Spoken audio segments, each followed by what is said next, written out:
من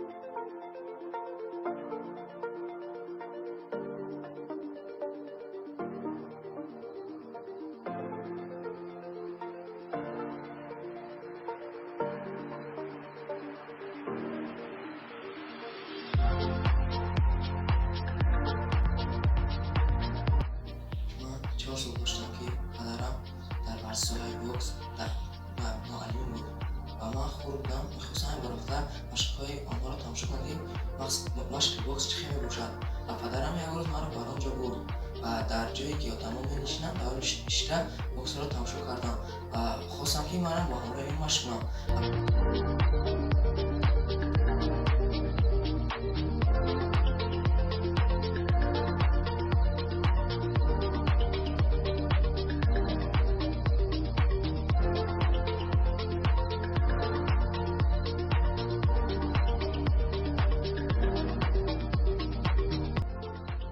سی آگوست سال روان در شهر دوبای مسابقه آسیا برگزار گردید.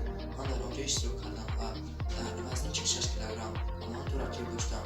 یکم رقیب من از همون شهر دوبای بود، میزبانی همون چمپیونات بود و من او را با حساب 5-0 مغلوب کرده و دوره نیم فینالی را خریدم و در دوره نیم فینالی من با بکسور ایران داخل میدان شده و او با صاحب 2-1 مغلوب شدم و سزای جای سیم مدال برنجی گشتم.